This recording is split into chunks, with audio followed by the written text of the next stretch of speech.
I found a love for me. Well, darling, just dive right in and follow my lead. Well, I found a girl,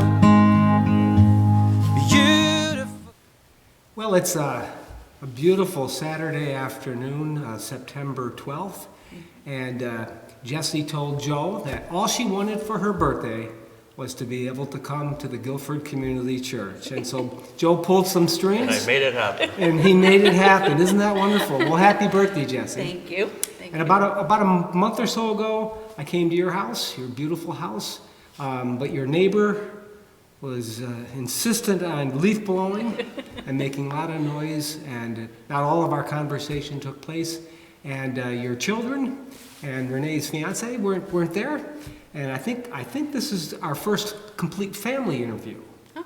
We're just missing your mom. Yep. But we've been through a lot. We've had done a funeral for your dad and a kind of a commitment service for your mom and her partner, and today we have a happy occasion, a birthday. So how's Patrick? How you doing? I'm doing well. And how did the two of you meet? Through some friends. One of his best friends was dating one of my friends. And you were supposed to get married this year. Yes. What was the date? September 26th. September, so a couple of weeks from now. Yeah. And you've rescheduled for when? August 21st of next And you're going to get married right here, I think, in the church? Yep. Great. And Patrick, where did you grow up? Over in Gilmington. Okay. And I'll start now with Vincent. Vincent, I knew where you grew up. You grew up in Belmont, right? Yes, sir. And tell us what you're up to these days. I'm down at Mass Maritime Academy in my junior year. I'm a second class cadet and squad leader. So a couple weeks in August, I ran a assimilation program where we indoctrinated the freshman cadets, and we had to follow all different safety protocols, wearing masks and social distancing, and we all did all the same things that we used to do, just in a different format, and trying to stay socially distant and keep everyone safe. And I learned a lot about different leadership and working with people of different personalities and backgrounds. And I've been enjoying that, and I still have various obligations as a squad leader, helping the students succeed and get them through this semester, and hopefully they'll have a better semester in the spring. And I've been enjoying that along with my studies as well. And what did you do today? Today I hiked Cannon Mountain with a couple of friends this morning. And Friends from school or friends from up here? from high school. For moving time, it was an hour and 56 minutes, so we were moving pretty quick. Oh, wow, that's great.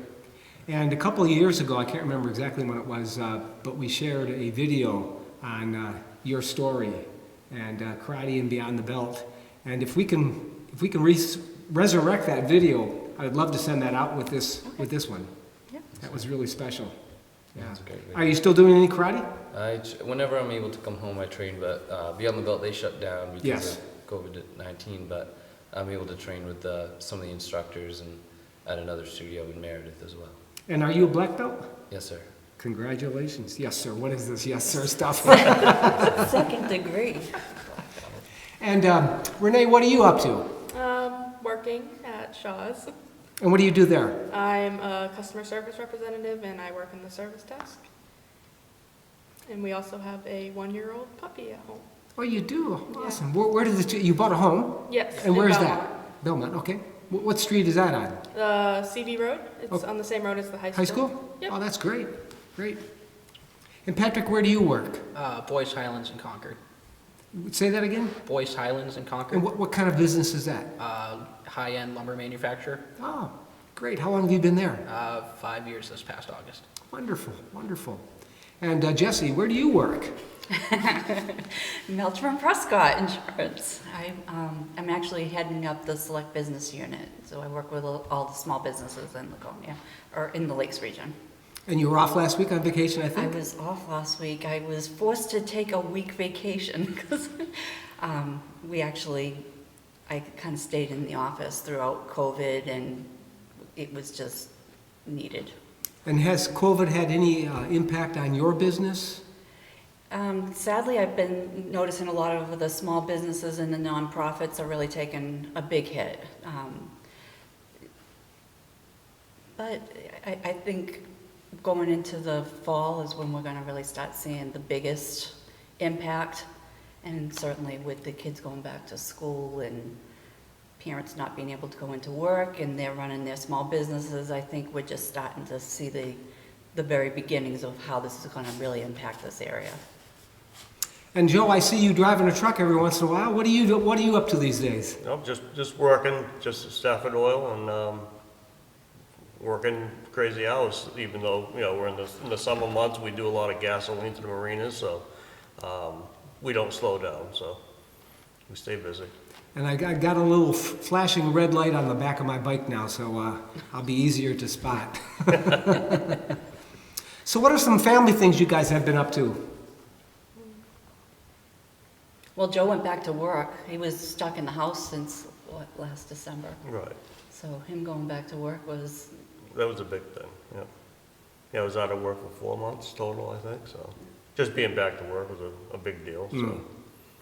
and every year we try to do something as a family, so we all got together and we went, Vincent found us a nice little waterfall hike that we went on a couple weeks ago. Oh, where was that? Saturday Falls up in Lincoln. Ah, that's great. So we try to make it a point of at least getting together and doing something as a family at least once a year. And I know, Vincent, you have been on a few of our mission trips. How many mission trips did you participate in?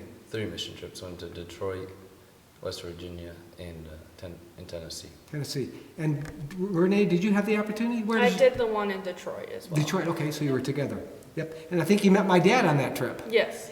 My dad and my sister, right after you got off the plane or something like that, I Yeah. think. Yeah.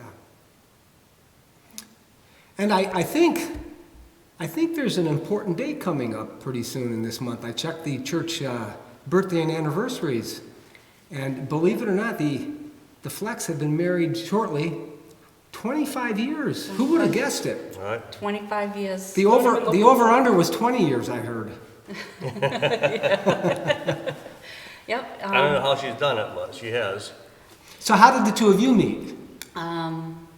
Well, we went to high school together, so, and we sort of, our And where friends was all- that? Taunton High School, Okay. Taunton, Massachusetts. Massachusetts, yep. Yep. And then we actually worked together as well. Yep, we worked at Bliss Dairy together. It was our first jobs, and I was a waitress. Joe was a cook, and I cook at that time. I started out as a dishwasher, then went to a cook, but we worked there for quite a few years, so.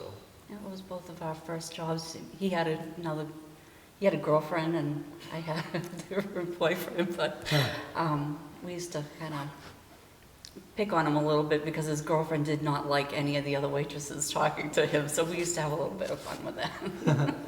So I did the math. You must have got married in 1995. Yes, we did. 2 years Yep. before me. When we started dating in '93, right? Yep, 93. And where did you get married? In Taunton, Massachusetts, and we were actually in an Episcopal church, and that's the same church Renee was baptized in, and then when we adopted Vincent, we had him baptized there too. Oh, wonderful. And what year did you move to Belmont? It was December of 2004. Right. My parents they had sold their house in Taunton and moved to their second home that they had up in Sugar Hill, and my brother and his family had already moved up here. And I watched my mother and father drive away from their house the last time, and he looked at me and he goes, "You want to move, don't you?" And, you know, it And was she just, didn't want to be 3 hours away, you know, Yeah. from her parents, so. Well, what a good guy you are, Mr. Well, Fleck. actually, I found a job and I moved up here and she was home a few for months. 3 or 4 months before they moved up, and she did the closing on the house and packed the house and everything all by herself. I would just go home back to Massachusetts on the weekends, and then once, you know, it was actually between Christmas vacation, I think, we moved Yeah. into the house. So. Yeah, we weren't even actually supposed to be up in this area. We had put a deposit on a house in Hillsborough Right. to be closer to where he was working and where. And then our house hadn't sold, and the guy that we were buying the house from didn't want to wait, so we lost that house. Put another deposit on a house in Antrim, and that house, it was the septic system and the crack in the foundation. Right. it didn't pass inspection, so we said, well, now what do we do? Because by that time, our house in Taunton had sold. So we had 2 kids that we needed to find a town to move to put them in school. And he just happened to see, that was in the paper, right? He saw it in the paper, and I'm like, let's go take a look at it. He did a drive-by, and then we came up, looked at it, and put in an offer, and it was just perfect time. And so we were able to do it right. They were going to take their Christmas break at school, and we moved up that week. So what grade was Renee in and Vincent at that time? 2nd in kindergarten. So that, not a bad age to move. No, it was a really good age. Yep. And we had looked, and Belmont had a really good, I think they were ranked number 2 in the state at that point. So we knew that it was gonna be a good fit for us. Plus, my brother and his family was living in Northfield, so we were close to them as well. And what year did you start working at Melcher Prescott? March of '05, so I've been there for 15 years. Wow. So you were there when the Volpes Yes. were Yep. still in charge? Yep. Yep. Great. Well, anything else anyone wants to share? Actually, seeing how it's our 25th anniversary, I was kind of hoping that you wouldn't mind renewing me and Joe's vows. Well, you know, I got my tie on. I got my black book right behind me. So why don't we do that? Let's Right make here? that happen. Right here, we're all set up in our church. What do you know? And our kids are here. Okay. Yeah, they didn't have the opportunity to attend the first wedding. No, I know. Close. Couple years off. A couple of years off. 2 years. Yeah. Well, let's get set up. Okay.